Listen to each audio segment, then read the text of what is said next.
Hi, I'm Laurie Dobson. It's nighttime, February 18th, 2021, and I'm on the island of Great Cranberry. And the weather's been cold, but we've had a few sunny days. And as you can see behind me, things are kind of cleaned up, put away for dinner stuff. Dogs are out now getting their last walk. And I had a Zoom meeting with a group organization on the island, and we all basically agreed we're trying to make some headway, but it's a kind of it feels like a deep hibernation in a lot of ways. And I just thought, so I'm concerned about coming up to a year, March 17th, when we really started that whole official lockdown, which it's just such a scourge, and people have managed somehow, or they haven't. And if I want to really get discouraged, I can start thinking about what life is like for other people, some other people's lives. It's pretty hard to hold a common, sort of equilibrium, but it's pretty essential these days.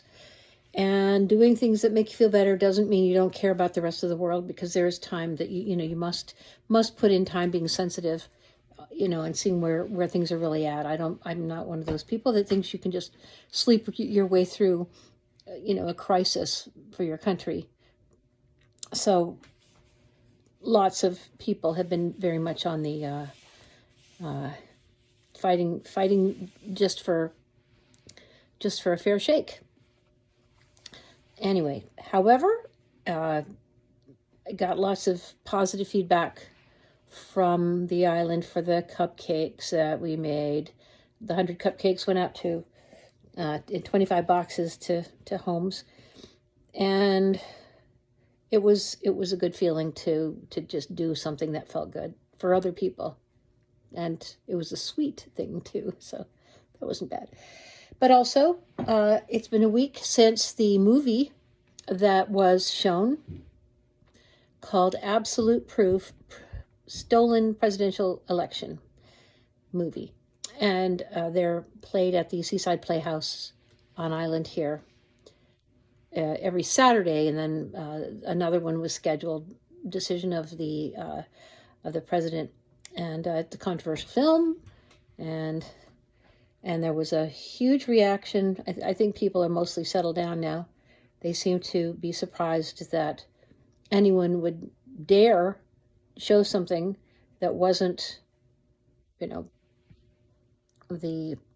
usual that they're accustomed to, and that it questioned the legitimacy of an election.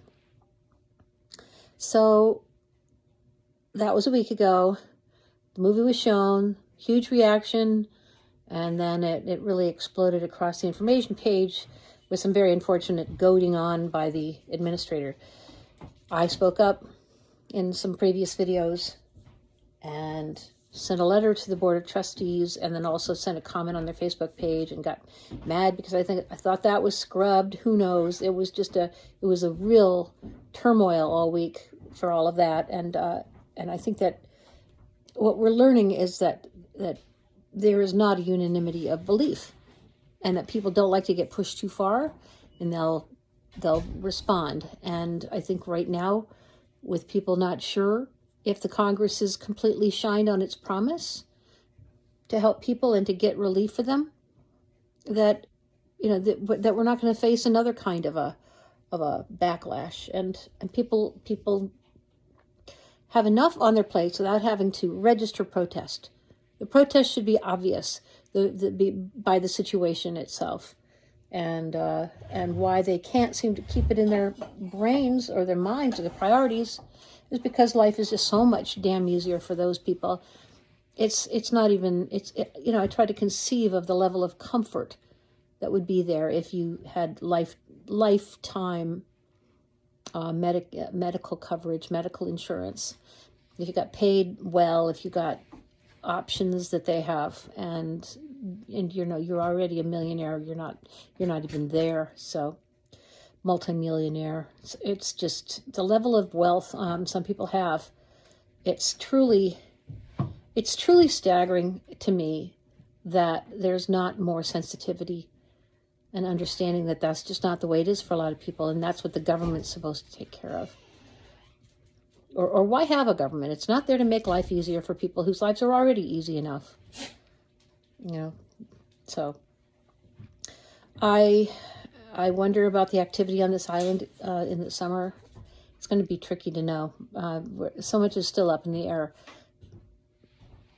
But I do want to say, we're not going to get by constantly at each other's throats. That we can have our fights, but we have to pick them. And if it's something is important to you, you have to be true to it. And however you're feeling at the time, it's almost as though you have to give yourself permission to be happy, or relax and let it take it easy, because it's not always at a fever pitch. It can't be. We have to have our off time. We have to sleep. Our bodies have to just kind of unhook from the mental strain of it all and get some love from other people. Stay in touch. Get some heart nourishment, and remember that nature's there and it's got healing effects and properties. All of this talk about boosting bodies makes it sound like bodies are helpless. Well, the bodies are keeping us alive. It's not the other way around. Most of the time, bodies will heal if they're allowed to. You set a bone, you stop a bleed, you help certain emergency things. But by and large, we rely on our systems, our bodies, to heal us and to get us back in peace, in operating order. And it's kind of remarkable to me. I mean, I do the vaccine. I do the vitamins, and I do the, I try to take care of myself, but mental attitude is important, and we just need love. I read something that said that people were kind of have a hive mentality to us, that we're kind of like bees that way. And I sometimes feel that way. I definitely do.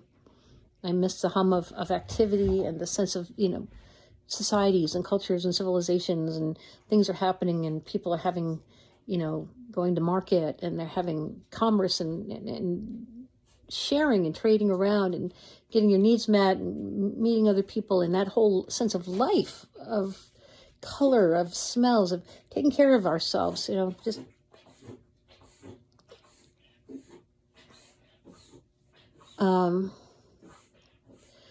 so I miss that. And I'd like to think that we are, that we can stay calm and manage this thing until we get to where we're going. The reality is, I know that's not going to be the case. And if I'm not willing to get my feet wet and experience what's going on and the pain that others are suffering, and to be mindful of the suffering of others, that I will become less of a worthwhile person.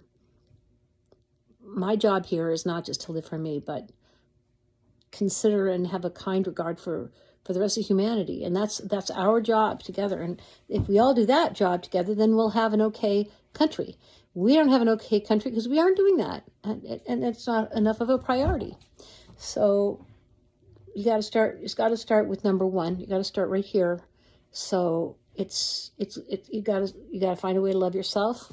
Maybe you don't feel like you're doing enough, or you weren't there when somebody needed you.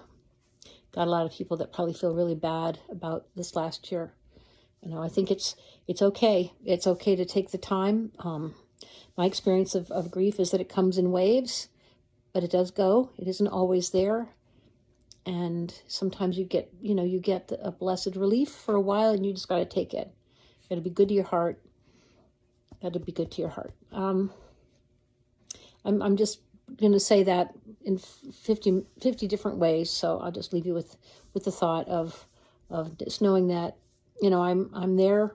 I understand what you're probably feeling, and the ups and downs and backs and forths, and all what we're as a country right now, as a world right now, we're struggling towards something.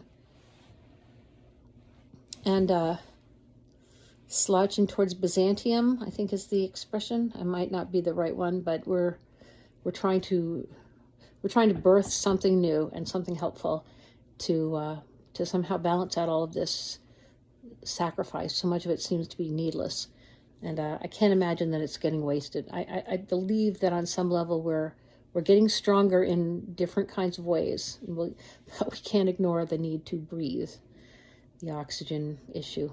So breathing, you'll breathe more if you're happy, if you move around, if you get out, and you just keep your mind healthy. Exercise and examine your axioms. Don't get settled into ideas or thoughts for too long. You're not meant to be rigid. Just be a human being that dances on the earth. Those are my suggestions. That's what I got for you tonight. Have a good one. Bye.